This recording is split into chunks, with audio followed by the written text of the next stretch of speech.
Hi, I'm Casey McKinnon, and this is a Comic Book Orange.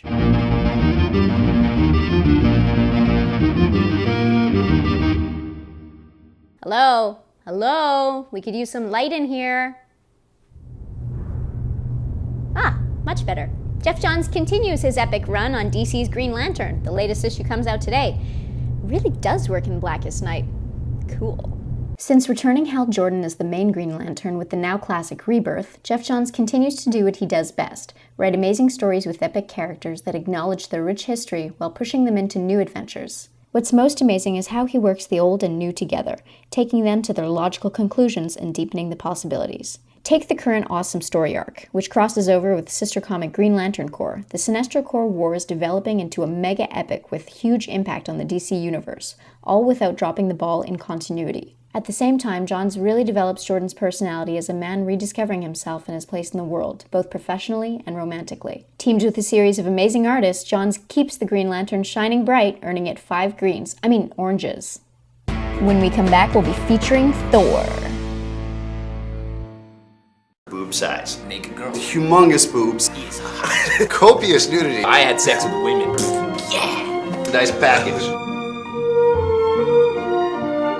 Nice man is the sex. Okay, secret confession time. By day, I might be mild-mannered Casey McKinnon, but by night, I am Marvel's mighty Thor, wielding my mystic hammer.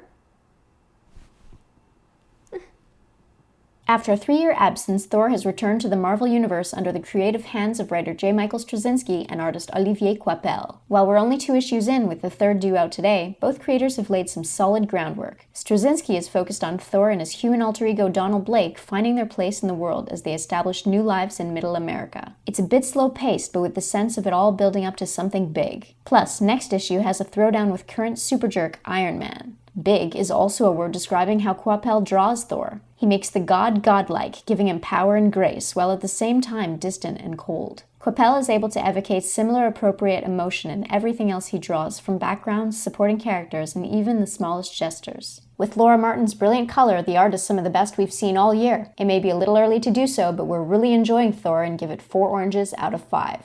Well said, the Canadian Fan Expo. We had words with Thor artist Olivier Coipel. Does this do anything? Sorry! On est ici avec Olivier Coipel, and we're actually going to speak in English, I'm sorry to say. But you're currently working on Thor. Yes. So how's that? Great. It's great because this is one of my favorite characters. Mm-hmm. I'm just not saying that. I mean, since a while I wanted to draw this character. Yeah. So when I got the opportunity, I was like, yes, I'll do it. So did you read it when you were a little boy? Actually, yes, a little bit. Not that much. I don't know why. I think I got interested by the character because of the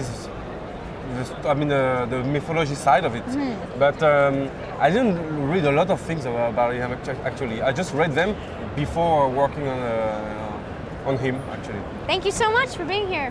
Thanks. Well, that's it for our reviews. Now it's your turn. Go to comicbookorange.com to submit your own reviews, or leave us comments at pulpsecret.com or on YouTube.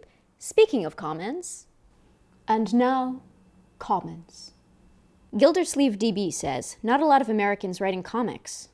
What do you mean, Gilder? Many of the top writers we love are Yanks, like Mark Waid, Geoff Johns, Greg Pak, Brian Michael Bendis. Bendis. Commenting on our convention episode, Dr. Dubious says, would you guys recommend all the comics that they did, or were there any you thought were bad suggestions? Yes, Dr. Dubious, we do recommend all the comics mentioned by the creators. Although Malcolm McDowell's kinky side may not be for everyone. Elmo says, it's true what you said about Superman being non-confident. It was an odd change of character, but I suppose he doesn't always have a kid to look after, too. We agree, Elmo. And actually, we got our hand on some video of Superman's recent therapy session. Take a look. Lois! Why'd you leave me? And you left me with the kid. I don't know what to do with this kid. A very troubled man, Superman. Does this do anything?